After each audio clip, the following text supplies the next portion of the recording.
ಬೇಜಾರಾಗ್ಬಿಟ್ಟೈತೆ ಹೋಗತ್ಲಾಗೆ. ಮನ್ಸಿಗಂತೂ ತುಂಬ ಬೇಜಾರಾಗೈತಿ. ಏನು ಮಾಡ್ಬೇಕಂತ ಗೊತ್ತಾಗ್ತಿಲ್ಲ. ಒಂದಿನ ಹೋದ್ರೆ ಇನ್ನೊಂದು ದಿವಸ ಅದು ಯಾವುದಾದ್ರೂ ನೆವ ಮಾಡಿಕೊಂಡು ಮಲ್ಕೊಂತಾನೆ ಮನೆಗೆ. ಇಂಥನ್ನು ಕಟ್ಕೊಂಡು ಹೆಂಗೆ ಇರಬೇಕು ಅನ್ನೋದು ಗೊತ್ತಾಗ್ತಿಲ್ಲ ನನಗಂತೂ. ನಮ್ಮ ಅಪ್ಪರ್ಗೆ ಹೇಳಿದ್ರೆ ಏನು ಮಾಡೋಕ್ಕಾಗಲ್ಲ ಕಣಮ್ಮ, ಏನು ಮಾಡೋಕ್ಕಾಗಲ್ಲ, ಇರಬೇಕು ಅಂತಾರೆ. ಇವತ್ತಂತೂ ಸಖತ್ತು ಬೇಜಾರಾಗೈತಿ. ಹೆಂಗೂ ನೆಮ್ಮದಿಯಾಗಿ ಹೋಗ್ತಾನತ್ತ ಕೆಲಸಕ್ಕೆ ಅಂತ ನಾನು ಅಂದ್ಕೊಂಡಿದ್ದೆ ಇಷ್ಟು ದಿವಸ. ಆದರೆ ಇವಾಗಲೇ ಇವತ್ತು ಸೋಳಿ ಜ್ವರ ಅಂತ ಹೇಳಿ ನಾಟಕ ಮಾಡ್ಕೊಂಡು ಮನಿಕೊಂಡಿದ್ದಾರೆ. ಆಸ್ಪತ್ರೆಗೆ ಮಾತ್ರ ಹೋಗಲ್ಲ. ಸುಮ್ಮನೆ ಮೈ ಬಿಸಿ ಇಲ್ಲ ಏನಿಲ್ಲ, ಸುಮ್ಮನೆ ಚಳಿ ಆಗುತ್ತೆ, ಅದಾಗುತ್ತೆ ಇದಾಗುತ್ತೆ ಅಂತ ನಾಟಕ ಮಾಡಿಕೊಂಡು ಮಲ್ಕೊಂಬೋದು. ಈಗ ಒಂದಿನ ಹೋದರೆ 16 ದಿನ ಹೋಗಲ್ಲ. ಬರೀ ಇದೇ ಆಯ್ತು ಒಂದು ಹಣೆ ಬರ. ಅಲ್ಲಿ ಇವತ್ತೇ ಎಂತೆಂಥವ್ರು ಹೆಂಗೆ ಹೋಗಿದ್ದಾರೆ. ಹರಿತಾ ಅಕ್ಕ ಹೆಂಗೆ ಇದ್ದಾರೆ, ಅದೆಲ್ಲ ನೆನೆಸ್ಕೊಂಡ್ರೆ ಅವನ್ನೆಲ್ಲ ನೋಡಿದ್ರೆ ಏನಪ್ಪ ಇದು ನನ್ನ ಜೀವನ ಅನಿಸುತ್ತೆ. ನೀವು ನನ್ನ ಮಗ ನಾವೇದನಲ್ಲ, ಏನು ಮಾಡ್ತಿ, ಅವ್ರಿಗೆ ಎದಿಗೆ ಓದ್ದಂಗೆ ಅವ್ರಿಗೆ ತಕ್ಕನಂಗೆ ನಾವು ಅವ್ರಂಗೆ ಇರಬೇಕು ಅಂತ ಅನ್ಕೊಂತೀವಿ. ಇವತ್ತಂತೂ ಒಂಥರ ಬೇಜಾರಾಗೈತಿ. ಅದಕ್ಕೆ ಸುಮ್ಮನೆ ಬಂದಿಲ್ಲಿ ಕೂತ್ಕೊಂಡಿದ್ದೀನಿ. ಏನು ಮಾಡೋಣ, ಕಟ್ಕೊಂಡು ಗಂಡ ದುಡ್ದಾಕ್ಬೇಕು. ಅವ್ನು ದುಡಿಲಿಲ್ಲ ಅಂದರೆ ಏನು ಮಾಡೋದಕ್ಕಾಗಲ್ಲ. ಮನೆಯ ಗಂಡು ಮಕ್ಳು ದುಡಿದ್ರೇನೆ ಏನು ಮಾಡೋದಪ್ಪ. ನಾನೆಲ್ಲ ನಮ್ಮಪ್ಪ ನಮ್ಮಮ್ಮ ಹಿಂಗೆ 500,000 ಖರ್ಚಿಗೆ ಕೊಟ್ಟು ಹೋಗಿರೋದೆಲ್ಲ ಮನೆ ಖರ್ಚಿಗೆ ಬಳಸ್ಕೊಂತೀನಿ. ಎಣ್ಣೆ ಅದು ಇದು ಅಂತ ಹೇಳಿ ಎಷ್ಟು ತತ್ತಿನ ತರಕಾರಿ ಅಂತ. ನಮ್ಮ ಅತ್ತೆನೂ ತಲೆ ಕೆಡಿಸ್ಕೊಂಬಲ್ಲ. ನಾನು ಹೋಗೋಣ ತವ್ರ ಮನೆ ಕಡಿಕಂದ್ರೆ ನಮ್ಮಪ್ಪ ನಮ್ಮಮ್ಮ ಅಂತೂ ಅವ್ರುಗಳು ಆಡ್ತಾರೆ. ಇವಾಗಮ್ಮ ಇಲ್ಲಿ ಬಂದಿರ್ತೀಯ, ಇಲ್ಲಿದ್ರೆ ಬೆಲೆ ಇರಲ್ಲ ಅಂತಾರೆ. ಏನು ಮಾಡೋದಿನ್ ತನ್ನ ಕಟ್ಕೊಂಡು ನಾವು ಎಣಗಬೇಕಾಗೈತೆ. ಅದಕ್ಕೆ ಮತ್ತೆ 4 ಅಕ್ಷರ ವಿದ್ಯಾನಾದರೂ ಕಲ್ತ್ರೆ ಎಲ್ಲ ಒಂದು ಕಡೆಗೆ ಹೆಣ್ಮಕ್ಳಿಂತ ಗಂಡ ಸಿಕ್ಕಿದ್ರು ಎಲ್ಲ ಒಂದು ಕಡೆಗೆ ಅವ್ರ ಕಾಲ ಮೇಲೆ ಅವ್ರು ನಿಂತ್ಕೊಂಡು ದುಡ್ಕೊಂಡು ತಿಂತಾರೆ ಅನ್ನೋರು. ನಮ್ಮ ಅಪ್ಪರಿಗೆ ಹೇಳಿದೆ ಒಂದು ನರ್ಸಿಂಗ್ ಆದರೂ ಮಾಡ್ತೀನಿ ಅಂತ ಹೇಳಿದ್ರೆ ಕೇಳಲಿಲ್ಲ. ಅವ್ರು ಹಂಗೆ ಬಡ್ಕೊಂಡ್ರು. ಇವತ್ತು ನೋಡು ಅವ್ರು ದುಡ್ದಾಕ್ಲೇಬೇಕು. ಗಂಡ ದುಡಿಲಿಲ್ಲ ಅಂದರೂ ನಾವಾದರೂ ಓದಿದ್ರೆ ದುಡ್ಕೊಂಡು ತಿನ್ನಬೇಕು. ಇದಕ್ಕೆ ಮತ್ತೆ ಹೆಣ್ಮಕ್ಳು ನಾವು ಓದಿಸ್ಬೇಕು ಅಂತ ಹೇಳೋದು. ಗಂಡ ದುಡಿಲಿಲ್ಲ ಅಂದ್ರೂ ಹೆಂಡ್ತಿ ಆದ್ರೂ ಕೆಲಸದಲ್ಲಿದ್ದರೆ ಹೆಂಗೂ ದುಡ್ಕೊಂಡು ತಿಂತಾಳೆ. ಇದಕ್ಕೆ ಇವಾಗೆಲ್ಲ ಹೆಣ್ಮಕ್ಳು ಓದಿಸ್ತಾ ಇರೋದು. ಗಂಡ ಇಂಥವನಾದ್ರೂ ದುಡಿಲಿಲ್ಲ ಅಂದ್ರೂ ದುಡ್ದಾಕ ಯೋಗ್ಯತೆ ಇಲ್ಲ ಅಂದ್ರೂ ಅವ್ರ ಕಾಲ ಮೇಲೆ ಅವ್ರು ನಿಂತ್ಕೊಂಡಾದ್ರೂ ಕೆಲ್ಸಕ್ಕೆ ಹೋಗ್ಕೊಂಡು ಅವ್ರ ಜೀವನ ಮಾಡ್ತಾರೆ. ನಾನು ಇವತ್ತು ಓದಿದ್ರೆ ಅವನ್ನೇ ಕೆಲ್ಸಕ್ಕೆ ಹೋಗಪ್ಪ, ನೀನು ಕೆಲ್ಸಕ್ಕೆ ಹೋಗಪ್ಪ ಅಂತ ಅವ್ನು ಹೊಸಿಬೇಕಾಗಿತ್ತಾ? ನನ್ನ ಪಾಡಿಗೆ ನಾನು ಇವತ್ತು ಜೀವನ ಮಾಡ್ತಿದ್ದೆ.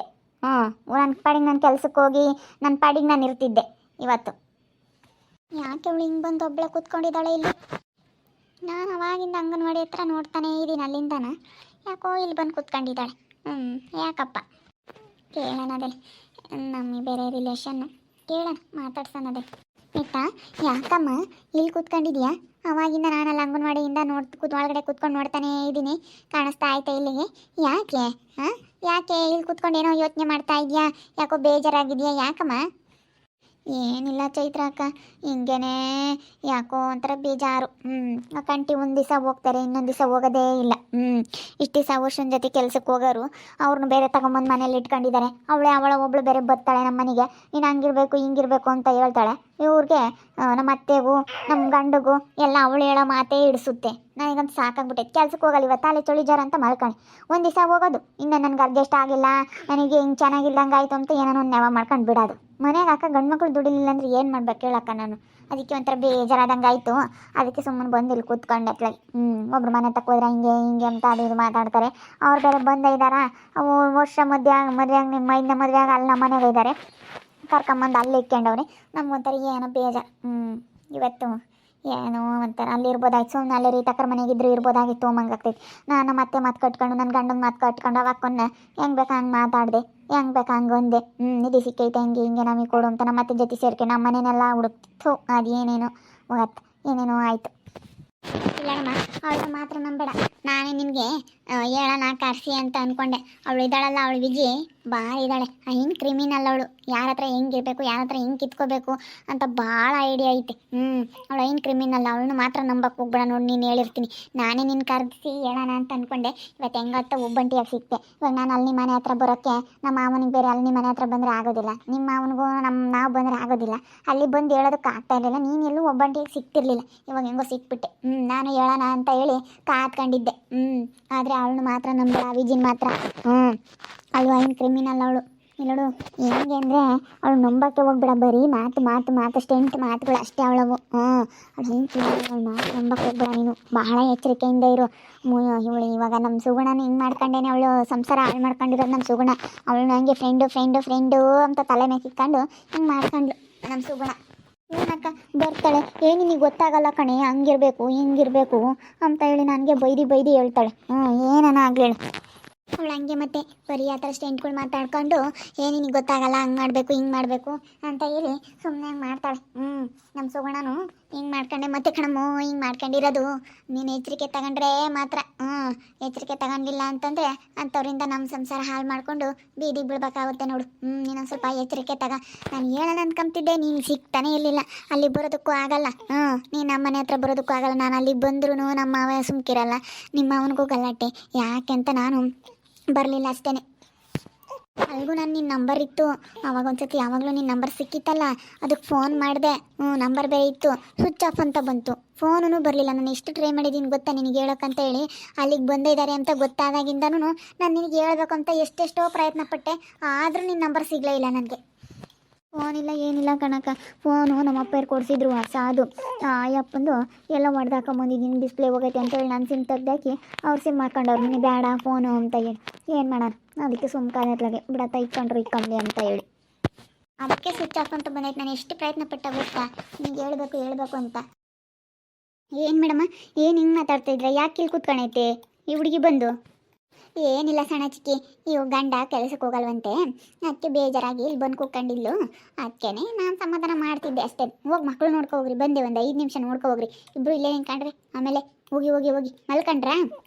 ಸರಿ ಆಯಿತು, ಮಾತಾಡ್ಕೊಂಡೆ ಬನ್ನಿ. ನಾನು ಹುಡುಗರನ್ನೆಲ್ಲ ನೋಡ್ಕೊಂತೀನಿ. ಹೇಳು, ನೀನು ಭಾಳ ಹುಷಾರಾಗಿರು ಸರಿನಾ? ಅವಳು ಭಾರಿ ಕ್ರಿಮಿನಲ್ಲು. ನೀವು ಅಕ್ಕ ಏನಂದಿತ್ತು ಅನ್ಮಂತೆ, ಆ ಸುಗುಣ ಹಂಗಾಗಿ ಮತ್ತೆ ಹಿಂಗೆ ಮಾಡ್ಕೊಂಡ್ಲು ಕಣಮ್ಮ ದೇವ್ರಾಣೆವನು. ನಾವು ಹೇಳಿದ್ವಿ ಕೇಳಲಿಲ್ಲ, ನಮ್ಮ ಅತ್ತೆ ಹೇಳ್ತು ಕೇಳಲಿಲ್ಲ. ಅವಳು ಎಲ್ಲರ ಮಾತನ್ನು ತಿರಸ್ಕರಿಸಿದ್ಲು. ಆಮೇಲೆ ಅವಳಾಗಿ ಅವಳ ಜೀವನ ಹಾಳು ಮಾಡ್ಕೊಂಡು ಅವಳಾಗಿ ಅವಳ ಸಂಸಾರ ಕಿಡಿಸ್ಕೊಂಡು ಇವಾಗ ಅವಳಿಗೆ ಅರ್ಥ ಆಗೈತಲ್ಲನ. ಹೌದಾ? ಹಿಂಗೆಲ್ಲ ಅಂಬದು ಗೊತ್ತಿದ್ರೆ ನನ್ನ ಮನೆಯೇ ಕೊಡ್ತಾ ಇರಲಿಲ್ಲ ಇವಳಿಗೆ. ಅಯ್ಯೋ ನಮ್ಮ ಮಾವ ಕರ್ಕೊಂಬಂದಿದ್ದು. ಏನು ಮಾಡ್ತೀನಿ, ನಿನ್ನ ಮಾತೇನು ನಡೀತೈತಮ್ಮ? ನಿಮ್ಮ ಮನೇಲೆಲ್ಲ ನಿಮ್ಮ ಅತ್ತೆ ನಿಮ್ಮ ಮಾವಂದೇ ತಾನೆ. ನೀನೇನು ಹೇಳಿದ್ರು ಕೇಳಲ್ಲ ಬಿಡು. ಹಿಂಗೆಲ್ಲ ಅಂಬದು ಗೊತ್ತಿದ್ರೆ, ಹಿಂಗಾಗುತ್ತೆ ಅಂಬದು ಗೊತ್ತಿದ್ರೆ ನಾನು ಆವಾಗಲೇ ಬಿಡ್ತಿರ್ಲಿಲ್ಲ. ಇವಾಗ ಬಂದಮೇಲೆ ಅವಳನ್ನ ಹೊರ ಕಳಿಸೋದು ತುಂಬ ಕಷ್ಟ. ಫಸ್ಟಿಗೆ ನಾನು ಬರಬೇಕಾದ್ರೆ ಇಲ್ಲ ಕೊಡ್ಕೊಡ್ದು, ನಾವಿಲ್ಲಿರೋ ನಾವು ಅತ್ತೆ ಮಾವ ಅಲ್ಲಿರಲಿ ಅಂತ ಹೇಳಿ ನಾನು ಅವಾಗ ಸ್ವಲ್ಪ ಜೋರು ಮಾಡಿದ್ರೆ ನಡೆಯೋದು. ಇವಾಗ ಬಂದಮೇಲೆ ಅವಳನ್ನ ಎಬ್ರಿಸೋದು ತುಂಬ ಕಷ್ಟ ಐತೆ ಕಣಕ್ಕ. ನನಗೆ ಗೊತ್ತಾಗಲಿಲ್ಲ, ಯಾಕಂದರೆ ರೀತಕ್ಕ ನಾನು ಹೊರಗಡೆ ಬೇರೆ ಆಗ್ತಾ ನಮ್ಮನ ಮನೆಯಿಂದನ, ಅದಕ್ಕೆ ಅದ್ರ ಮೇಲೆ ಸಿಟ್ಟಿಗೆ ಬಿಡತ್ಲಾಗೆ ಹೋದ್ರು ಹೋಗ್ಲಿ ಅಂತ ಹೇಳಿ ನಾನು ಸುಮ್ಕೆ ಆದೆ. ಅವಳು ಆಮೇಲೆ ಯಾವಾಗ ನಮ್ಮ ಮನೆಗೆ ಜಾಸ್ತಿ ಬರೋದಕ್ಕೂ ಹೋಗೋದಕ್ಕೂ ನಿಂತ್ಕೊಂಡ್ಲ, ಅವಾಗ ಗೊತ್ತಾಯ್ತು ಅವಳು ಬಂಡವಾಳ. ಯಾವಾಗಲೂ 24 ಗಂಟೆ ಬಂದು ನೀನು ಹಂಗೆ ಕೆಲಸ ಮಾಡಬೇಕು ಹಿಂಗೆ ಕೆಲಸ ಮಾಡಬೇಕು, ಕಸ ಹೊಡಿಯೋದಿಂದ ಹಿಡ್ದು ಅಡುಗೆ ಮಾಡೋದ್ರವರೆಗೂ ಎಲ್ಲ ಹೇಳ್ತಾಳೆ. ಅದ್ರಾಗ ನಮ್ಮ ಅತ್ತೆ ಅಂತೂ ಅವಳು ನೋಡೆ ಅವಳು ಎಷ್ಟು ನೀಟಾಗಿ ಮಾಡ್ತಾಳೆ, ನೀನು ಹಂಗೆ ಮಾಡಬೇಕು, ಅವಳು ಎಷ್ಟು ನೀಟಾಗಿರ್ತಾಳೆ, ಹಂಗಿರಬೇಕು ಹಿಂಗಿರಬೇಕು, ನನ್ನ ಗಂಡ ನಮ್ಮ ಅತ್ತೆ ಅವಳು ಮಾಡಿರೋದನ್ನ ಸರಿ ಅನ್ನಂಗೆ ಹೇಳ್ತಾರೆ. ಯಾವಾಗಲೂ ಉರ್ಕೊಳ್ತಾ ಇರ್ತೀಯ, ವಿಜಿ ಮುಖ ನೋಡು ಯಾವಾಗಲೂ ನಗ್ನಗ್ತಾ ಇರುತ್ತೆ ಅಂತ ಹೇಳ್ತಾರೆ. ನೀನು ಹೇಳ್ಬೇಕಾಯ್ತು, ನಗ ಹೆಂಗ್ಸ್ ನೋಡಬಾರ್ದು ಒಳ ಗಂಡ್ಸ್ ನೋಡಬಾರ್ದು ಅಂತ ಹೇಳಿ ಹೇಳ್ಬೇಕಾಗಿತ್ತು ನೀನು ಸರಿಯಾಗಿ. ಅಲ್ಲ ಅವಳು ಅಲ್ಕಿಸ್ಕೊಂಡೆ ಮತ್ತೆ ಎಲ್ಲಾರ್ಗು ಇದು ಮಾಡೋದು. ಅವಳು ಹಂಗೆ ಮತ್ತೆ ಬರೀ ಅಲ್ಕಿಸಿಯೋದೇನೆ. ಅವಳು ನಂಬಕ್ಕೆ ಹೋಗ್ಬೇಡ ನೀನು ಏನಾದರೂ. ಸರಿ ಆಯ್ತು, ಹೇಳಕ್ಕ ಒಂದು ಕಣ್ಣು ಇಟ್ಟಿರ್ತೀನಿ ಅವಳ ಮೇಲೆ. ಇಷ್ಟಾದರೂ ಹೇಳಿದ್ರಲ್ಲ ನೀವು. ನನಗೂ ಒಂದು ಅನುಮಾನ ಬಂದಿತ್ತು, ಯಾಕೆ ಬೇಕು ಮತ್ತು ನಾನು ಹುಷಾರಾಗಿರಬೇಕು, ಹಂಗಾಗಲಿಲ್ಲ ಅಂದ್ರೆ ನಮ್ಮ ಭಯ ನಮಗಿರಬೇಕು ಅಂತ ನನಗೂ ಒಂದು ಮನ್ಸು ಬಂದಿತ್ತು. ನೀವು ಹೇಳಿದ್ರಲ್ಲ ಮೇಲೆ ಒಂದು ಕಣ್ಣು ಇಟ್ಟಿರ್ತೀನಿ. ನೋಡಿದ್ರಲ್ಲ ವೀಕ್ಷಕರೇ, ನಾನು ಹೇಳ್ಬೇಕು ಅಂತ ಹೇಳಿ ತುಂಬ ದಿನದಿಂದ ಕಾಯ್ತಿದ್ದೆ. ಇವಾಗ ಹೆಂಗೂ ಬೇಜಾರಾಗಿ ಇಲ್ಲೇ ಬಂದು ನಮ್ಮ ಅಂಗನವಾಡಿ ಮುಂದೆ ಇಲ್ಲೊಂದು ರೂಮ್ ಥರ ಐತೆ, ಇದು ಲೈಬ್ರರಿ ರೂಮ್ ಅಂತ, ಇಲ್ಲಿ ಬಂದು ಕೂತ್ಕೊಂಡಿದ್ಲು. ನನಗೊಂಥರ ಯಾಕೋ ಬಂದು ಹಿಂಗೆ ಕೂತ್ಕೊಂಡಿದ್ದಾಳಲ್ಲ ಅಂತ ಹೇಳಿ ಒಬ್ಬಳೇ ಸಿಗಲಿ ಅಂತ ನಾನು ಕಾಯ್ತಾ ಇದ್ದೆ. ಹೆಂಗೂ ಸಿಕ್ಕಿದ್ಲು. ವಿಜಿ ವಿಷಯನ ಹೇಳಿದ್ದೀನಿ. ಇವಳು ಎಚ್ಚರಿಕೆ ತೊಗೊಂಡ್ರೆ ಇವಳು ಸಂಸಾರ ಚೆನ್ನಾಗಿರುತ್ತೆ, ಎಚ್ಚರಿಕೆ ತೊಗೊಂಡಿಲ್ಲ ಅಂದರೆ ಸುಗುಣ ಹಾಳು ಮಾಡ್ಕೊಂಡು ಹಂಗೆ ಹಾಳು ಮಾಡ್ಕೋಬೇಕಾಗುತ್ತೆ ಅಷ್ಟೇ. ನೋಡ್ತಾ ಇರ್ರಿ, ಇನ್ನೇನಾಗ್ಬೋದು ಅಂತ ಮುಂದಿನ ಭಾಗದಲ್ಲಿ ನೋಡ್ತಾ ಇರ್ರಿ. ಹಾಗೆ ವಿಡಿಯೋ ಬಗ್ಗೆ ನಿಮ್ಮ ಅಭಿಪ್ರಾಯನ ಕಮೆಂಟ್ ಮಾಡಿ ತಿಳಿಸಿ. ಹಾಗೆ ವಿಡಿಯೋ ಇಷ್ಟ ಆಗಿದ್ದರೆ ಲೈಕ್ ಮಾಡಿರಿ, ಶೇರ್ ಮಾಡಿರಿ. ಇನ್ನೂ ನಮ್ಮ ಚಾನಲ್ನ ಯಾರು ಸಬ್ಸ್ಕ್ರೈಬ್ ಮಾಡ್ಕೊಂಡಿಲ್ಲ, ದಯವಿಟ್ಟು ಈ ಕೂಡಲೇ ಸಬ್ಸ್ಕ್ರೈಬ್ ಮಾಡ್ಕೊಳ್ಳಿ. ಓಕೆ ವೀಕ್ಷಕರೇ, ಧನ್ಯವಾದಗಳು.